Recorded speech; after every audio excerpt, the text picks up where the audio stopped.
going to show you how to swap a light bulb or light bulbs on a Mazda CX-9. Now we're going to be changing out the low beam lights. You can also change the high beam lights. They're actually two different light bulbs. But since my low beam light went out, we're going to do the low beam lights.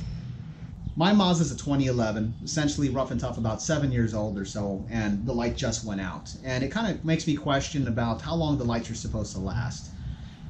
Interesting enough, one of the longest lasting light bulbs out there is called the Centennial light. It's actually a regular light bulb hanging in a fire station in Livermore, California. It's 117 years old, right?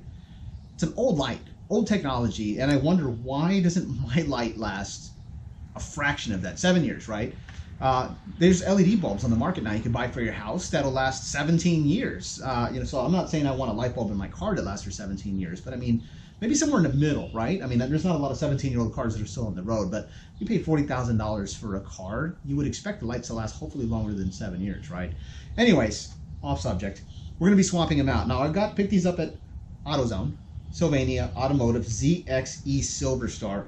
They're supposed to be the most badass lights out there, right? It says high attitude. Not really sure if they're really worth the money. That's another thing that I'm going to challenge here is I've got OEM lights in here, which according to the guy at AutoZone is the standard lower tier light bulb, and then these are being like the badass lights, right? Are supposed to be a lot better. So I'm going to install one. The one that went out is over here.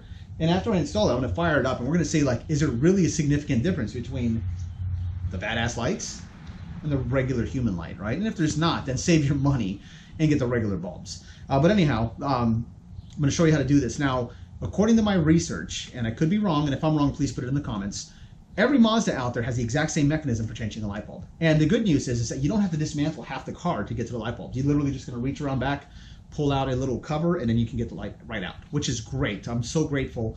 There's a lot of other manufacturers out there where you literally have to take out the air intake or take out the windshield washer item or take out the battery to get to it. I'm grateful that I don't have to for a Mazda, so you're in luck with that. Now, a couple words of caution. You cannot touch these light bulbs by hand or you'll get cancer and die. Actually, no. The oil on your hands and the booger residue from picking your nose and picking your teeth will get onto the bulb, and then it'll actually cause it to break. And you don't want that to happen. So you will need to wear some gloves to handle the light bulbs. I think it's like that for any high output, light, halogens and whatnot. They get so hot. So we will be handling those with gloves. Now, it is a little bit overcast out here, so I'm filming the intro kind of in the rain. I'm going to pull the car into the garage a little bit so we don't get any of the water droplets on it. We don't want to waste our money, right? So let's see how it goes. So the low beam light that I have out is on this side of the car. So we're going to start here first. And what you're going to do is you're going to reach around back inside of here behind the light bulb area. And there's going to be a couple of spaces that we're going to take a look at. Let me reposition. So there's two covers. This cover here, that's towards the center, and the cover that's on the outside. Now the one here that's closer to the center, this would be the access point for your high beam light. You would basically unscrew this, and there's your high beam light right there. Now we're not changing the high beam light. We're going to be changing the low beam. But anyways, I wanted to show you that. Low beam is here. So this is a cap. We're just simply just going to twist it off. Like this. There you go. Now what we're going to do is in here, right in there, and let me reposition. So your light bulb is in here. You're basically just going to reach in, and we're going to turn him this way, which is clockwise. So you can turn it clockwise to get it out. So I'm going to reach in, and I'm going to give it a turn. And there's the bad bulb right there. You bad bulb. Now I could touch this one with my bare hands because it's already dead. I'm going to go ahead and just remove this light. And it's actually, this whole thing is the light, this whole piece here. So you just see the little gray clip right there? We're going to just lift up on that and then pull out the bad light. So that's the poop light that died on me.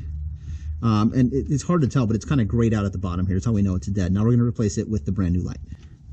So these are the bulbs that we're going to be placing, and look, I've got my gloves on. Now notice that I didn't put the gloves on until after I pulled out the old bulb.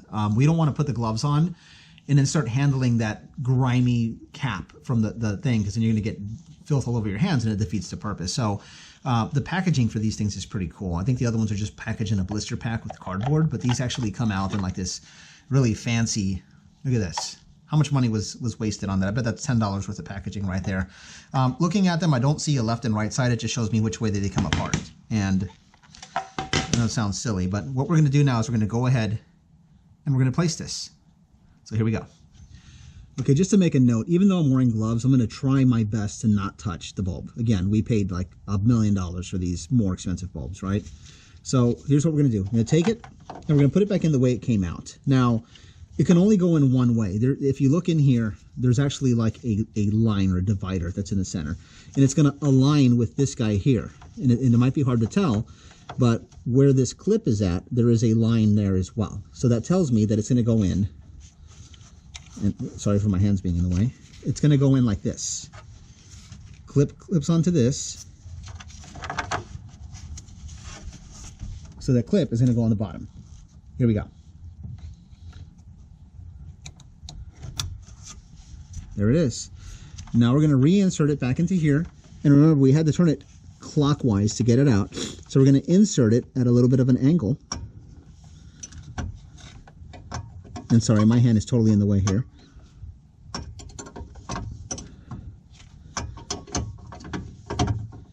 And then we're going to turn it counterclockwise to lock it in position. All right, it's back in again. So now I'm going to put the cap on. We're going to fire it on to see, is it insanely bright compared to the way it was before? And I'm going to filthy up these gloves when I put this cap on. Apologies. We're going to put a fresh pair of gloves on to handle the other side. Okay, so this is the new bulb, the fancy one, and this is the OEM bulb over here, the regular one. And it's hard to tell maybe on camera, but that bulb is actually a lot whiter. And this one's a little bit yellowy and orange in color. And so there is a difference. And I can actually see where they're actually beaming into my garage. The one that's the fancier light is actually giving a pure white light in there, and this one here is casting more of a yellow light. So there is a difference. Don't necessarily know if it's really worth the price difference. So you might be better off going on with the standard bulb to save yourself a little bit of money, unless you're wealthy, right? So just to give you a quick update, in order to switch the low beam on this side, I have to reach around behind the coolant tank here. And I could probably do it, but for the sake of the video, I'm going to go ahead and remove this just so I have cleaner access to that, and I'm not fidgeting around with it. The last thing I want to do is drop the bulb, so I'm going to go ahead and pull these out.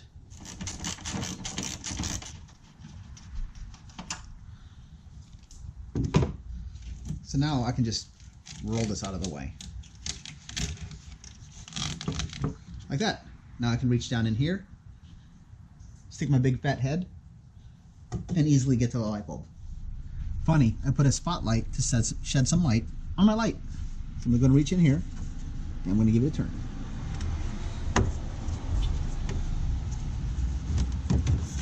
There's the cap. Now we're going to reach in, and we're going to release the light bulb. Come on, baby. There we go. Counterclockwise. There's the old bulb.